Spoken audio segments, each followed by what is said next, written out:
Halo teman-teman, kembali lagi bersama kami di podcast Kelompok K. Tentunya pada podcast edisi kali ini, kita masih membawakan tema yang gak kalah menarik loh. Tema podcast kali ini ialah produk makanan di industri 4.0. Sebelum masuk ke topik pembicaraan kita kali ini, mari kita berdoa semoga pandemi COVID-19 ini cepat selesai ya, dan kita bisa kembali ke aktivitas kita seperti biasanya. Dan mari kita menjaga kesehatan kita selalu ya, dan tetap untuk patuhi protokol kesehatan. Jadi, apa sih yang mau kita bahas kali ini? Yang mau kita bahas kali ini di edisi podcast keempat ini yaitu mengenai produk makanan di industri 4.0. Apa sih industri 4.0 itu? Nah, dilansir dari Britannia Encyclopedia 2015, industri 4.0 adalah rangkaian revolusi industri yang mempengaruhi serangkaian bidang seperti sosial, politik, budaya, dan ekonomi. Dan tentunya dengan revolusi 4.0 ini akan berdampak pada ke segala aspek kehidupan kita, salah satunya di bidang kuliner. Salah satu contoh pengaruhnya ialah mulai banyak berbagai jenis makanan olahan cepat saji yang beredar di sekitar kita. Hal ini dapat membuka pandangan kita betapa pengaruhnya sebuah revolusi industri untuk manusia. Tidak hanya mempengaruhi produk makanan saja, melainkan juga mempengaruhi bisnis produk makanan itu. Oleh karena itu, mari kita bedah betapa berpengaruhnya revolusi ini di bidang kuliner. Dapat kita ketahui, mayoritas masyarakat telah mengonsumsi makanan cepat saji seperti makanan kemasan, makanan kaleng, junk food, dan berbagai jenis makanan cepat saji yang beredar di masyarakat. Dari sini saja kita dapat melihat bagaimana pengaruh revolusi industri ini yang dulunya kita harus menyiapkan bahan dan memasak sebuah makanan. Kini kita tidak perlu melakukan hal itu. Segalanya telah dipermudahkan dengan revolusi 4.0 ini. Akan tetapi, keefisien ini menimbulkan dampak buruk bagi manusia. Hal ini dapat meningkatkan budaya malas dalam sebuah aktivitas. Kemudahan ini juga dapat membuat manusia menjadi lalai dan menyebabkan mereka menjadi pribadi yang pemalas. Dari segi makanannya sendiri, banyak yang berpendapat bahwa makanan cepat saji ini berdampak buruk bagi tubuh kita. Dikutip dari tirto.id, berbagai penyakit seperti kolesterol tinggi, diabetes, penyakit jantung, dan lain-lain disebabkan oleh pengonsumsian makanan cepat saji dalam jumlah banyak dan jangka waktu yang panjang. Salah satu penyakit mematikan yang disebabkan oleh pola makan yang tidak sehat adalah kanker. Kanker merupakan penyakit yang disebabkan oleh pertumbuhan sel abnormal yang tidak terkendali di dalam tubuh. Pertumbuhan sel ini didapatkan dari adanya pembelahan dari sel tersebut. Terdapat 3 proses pembelahan sel, yaitu amitosis, mitosis, dan meiosis. Amitosis merupakan pembelahan yang terjadi dalam tubuh makhluk uniseluler, seperti bakteri. Sedangkan mitosis adalah pembelahan yang terjadi di tubuh makhluk hidup yang disebut sel somatik. Lalu, meiosis merupakan pembelahan yang hanya terjadi di organ kelamin saja. Dari pengertiannya saja sudah bikin pusing ya. Lalu, apa sih tujuan sebenarnya pembelahan sel ini? Tujuan dari pembelahan sel secara mitosis yaitu untuk memperbanyak diri mereka. Lalu mitosis bertujuan untuk menghasilkan sel anakan untuk mengganti sel-sel yang rusak.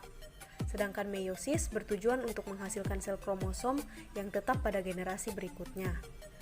Ternyata, pertumbuhan sel ini bisa terjadi secara tidak terduga. Semisal jumlah produksi sel yang berlebih atau munculnya pertumbuhan sel yang tidak semestinya. Sehingga fenomena ini disebut dengan pembelahan sel abnormal. Fenomena ini dapat kita jumpai dalam penyakit kanker atau tumor.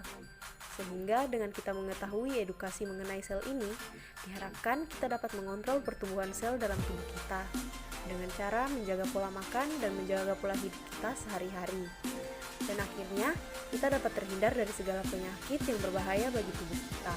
Sebelumnya, kita telah membahas mengenai produk makanan dari makanan cepat saji, mulai dari dampak-dampak sampai himbauan untuk menjaga pola hidup sehat.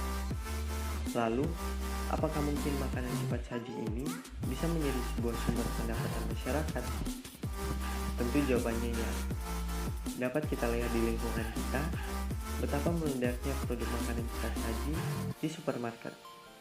Bahkan, mereka dibuatkan sendiri sebuah restoran mengenai produk tersebut. Hal ini menjadi bukti bahwa makanan cepat saji dapat dengan mudah diterima di masyarakat. Tentunya untuk membuat sebuah produksi makanan cepat saji sendiri, kita harus mempersiapkan dan merancang strukturnya terlebih dahulu. Dimulai dari target produk terlebih dahulu. Kita harus menentukan target pasar siapa yang harus kita tuju untuk produk kita.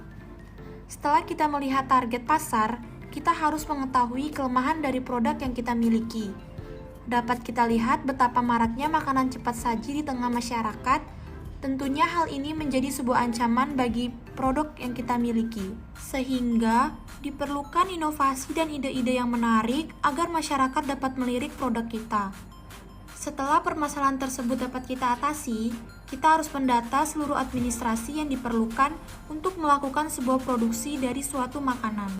Pendataan administrasi ini tidak serta-merta untuk menghitung biaya dari bahan-bahan yang diperlukan untuk memproduksi makanan tersebut, melainkan pendataan untuk menghitung biaya yang diperlukan untuk menjalankan sebuah bisnis produksi makanan, mulai dari gedung, tenaga kerja, biaya produksi, hingga sampai pemasarannya. Setelah kita mengetahui biaya-biaya yang diperlukan, kita dapat menghitung BEP. Apa itu BEP? BEP merupakan biaya atau titik impas kita dalam membuat sebuah perusahaan. Terus, mengapa kita butuh BEP? Nah, dengan menghitung BEP, kita dapat mencegah terjadinya kerugian dan dapat menentukan harga jual produk yang kita miliki. Bagaimana cara menghitung BEP? Pasti kalian bertanya-tanya seperti itu. Nah, ternyata terdapat dua cara untuk menghitungnya, yaitu BEP unit dan BEP rupiah. Untuk menghitung BEP unit, kita dapat membagi biaya tetap dengan hasil pengurangan harga barang yang ditentukan dengan biaya variabel atau unitnya. Lalu, untuk menghitung BEP rupiah, kita dapat membagi tetap dengan hasil bagi kontribusi margin dengan unit harga. Sehingga dengan BEP ini, kita dapat mencegah terjadinya kerugian dan dapat menentukan harga jual pokok untuk produk kita. Setelah kita menentukan harga, eksekusi terakhir ialah menentukan pemasaran yang harus kita lakukan untuk produk kita. Hal ini bertujuan untuk menarik daya minat konsumen terhadap produk kita. Sebelumnya telah dijelaskan bahwa revolusi industri memberikan kita kemudahan dalam berbagai aspek. Dengan adanya teknologi, kita dimudahkan untuk mengakses dan menjangkau banyak orang sekaligus. Dengan pemanfaatan teknologi melalui fitur media sosial, kita dapat melakukan pemasaran terhadap produk kita. Kita dapat memanfaatkan sosial media seperti Instagram, Facebook, YouTube, WhatsApp, dan lain-lain. Tentunya dengan gambar yang menarik dan caption yang menarik juga. Hal itu akan berdampak pada daya tarik konsumen terhadap produk kita.